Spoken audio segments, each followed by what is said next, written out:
Friday, August the 7th, 1998.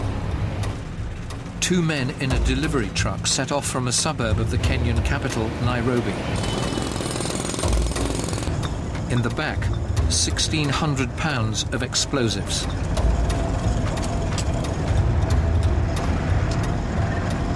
"45 minutes later, the truck pulls up at the rear entrance of the United States Embassy.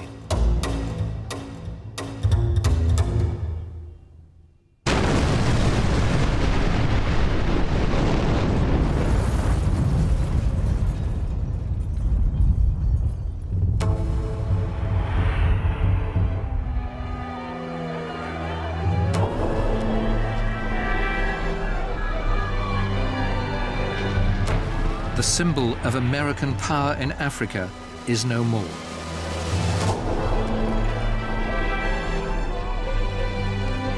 Over 200 people were killed, thousands more injured. 3 years before 9/11, this was Osama bin Laden's first major strike in his jihad, his holy war against America. It was a whack upside the head, a message that we chose not to listen to because we were tone deaf to terrorism at the time. The attack took America by surprise, yet bin Laden had warned the world. He said, I'm going to take an incremental jump in violence every time we attack you until we get your attention.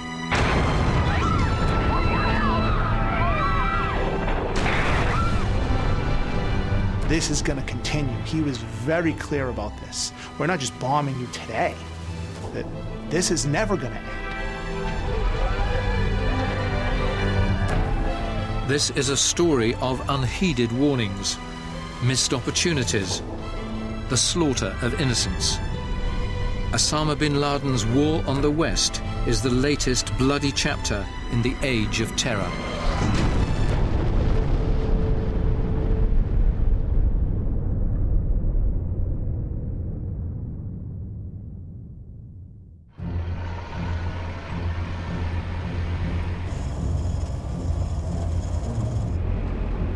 May 1998, 10 weeks before the attack on the American embassy.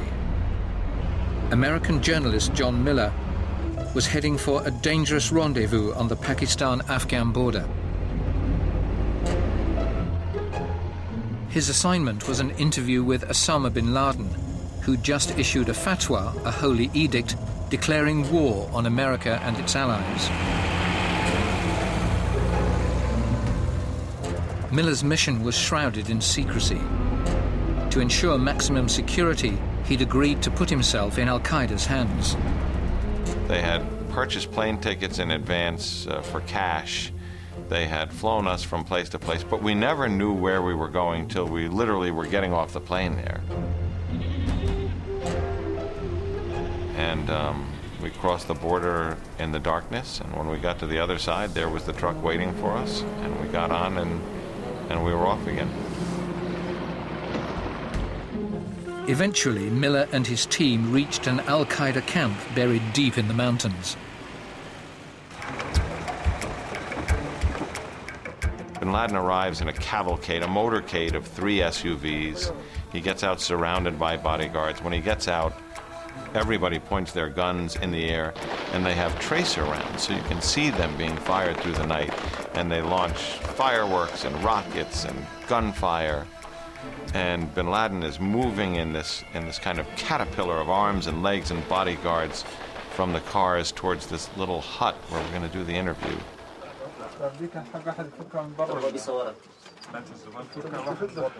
Bin Laden had demanded a list of Miller's questions in advance.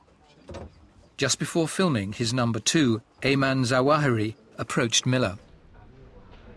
He said, I have very good news for you.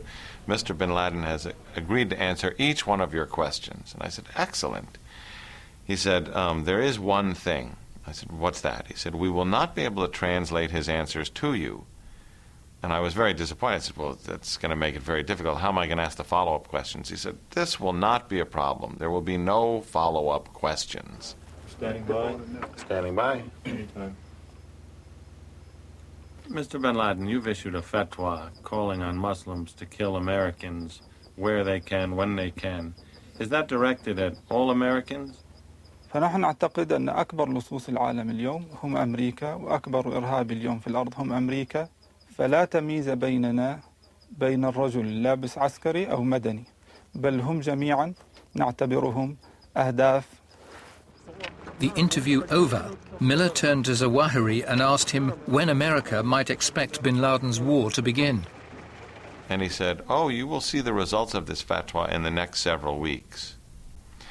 I remember walking away from that saying, that's a little unusual. Usually they make a threat from a terrorist group. They don't put a time limit on it. They don't foreshadow that much. And here they're trying to tell us something's about to happen.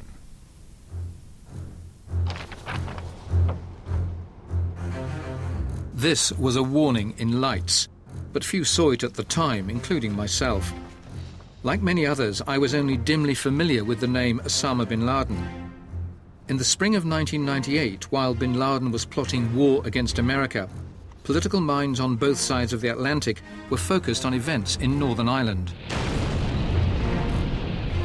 I'd been reporting the conflict for a quarter of a century, talking to all sides, from men of violence to men of God.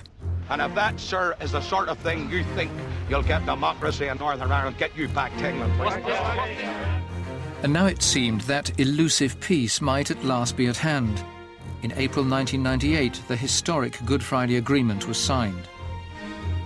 I was at Stormont throughout that long, cold, sleepless night. I remember thinking that the age of terror might finally be coming to an end. But at the time, I'd got no idea that a far more deadly conflict was about to begin, a conflict that had been so dramatically announced to the world by bin Laden.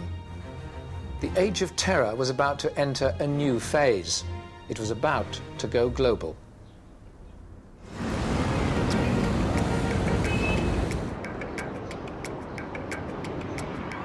Nairobi, Kenya. Population 2 million. Targeted by bin Laden as the stage on which to launch his war on America.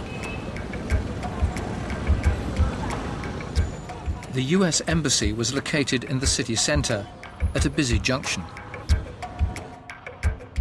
Lee Reed was a senior security officer at the embassy where he'd been posted with his wife. 8 months before the bombing, he sent his bosses a formal report warning that the embassy was at risk.